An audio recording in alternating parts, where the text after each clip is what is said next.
Love smarter, not harder. Today's question. Is it possible for someone who told me that he used to not have feelings before knowing me?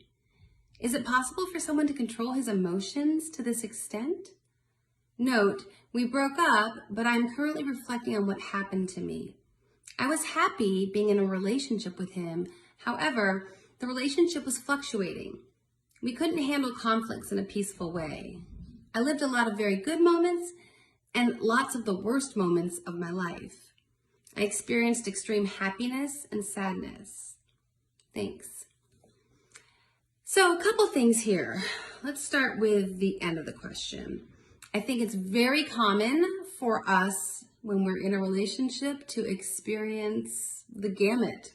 We are on mountaintop highs and we go through lows that we can't even believe are possible because our emotions are so intense when we're in love with someone. And yeah, I remember after my first horrible breakup with my first college boyfriend, I remember like turning on the radio and being like, oh, now I understand these love songs.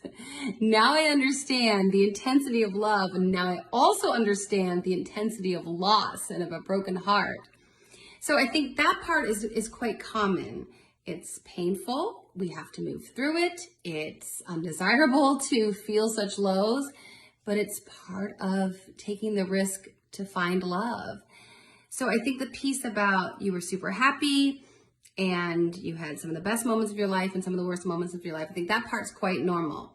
Now, you also mentioned that you guys had problems dealing with conflict, and that you couldn't handle conflict in a peaceful way.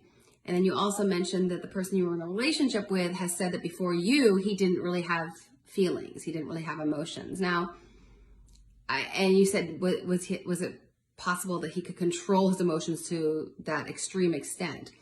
So a couple things could be going on here. Like, was he just flat affect? Was he just living in this kind of very, very narrow fluctuations of emotions to where he was pretty just peaceful and calm? Or was he emotionally repressed somehow that he wasn't allowing himself to feel? Or, like I said earlier, did he meet you and then the world kind of opened up in a way that he hadn't ever felt before because he was falling in love? And so he had emotions before, but he'd never had them to this extent before because love opens things up for us in that way. So I'm not really sure because I don't know him and I don't know the nature of your relationship. But what I will say is that whether he was emotionally repressed, emotionally unavailable before he met you, the fact that he would express himself to you that way, to say, before you, I didn't really have many emotions going on, that then it doesn't surprise me that when it came time to deal with conflict and to try to resolve conflict, that it was very hard for him. Because again, he hadn't allowed himself to experience a whole lot of emotions. So then when he's starting to experience a lot of emotions with you, of course, some are really wonderful and then some are really not so wonderful. He didn't have a whole lot of experience managing emotions at all. And of course, the intensity of emotions when you're in love, it doesn't sound like he was very emotionally mature, which then would lead to him having a hard time resolving conflict in a peaceful manner and being able to talk things out and look for strategies and solutions. It doesn't surprise me that things got real volatile. So I hope that answered your question. I wasn't exactly sure all the nuance of it. Ultimately, I think as you process this relationship, understand that everything you share with me is normal. I think also, personally, I don't think the person that you were with was quite emotionally mature enough to really have a real grown-up relationship from what you've shared with me. So I know it's really painful.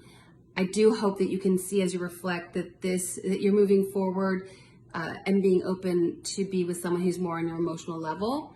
I can recommend a couple heartbreak podcasts that would be helpful. The one I did recently was called Heartbreak is Hideous, Here's Help.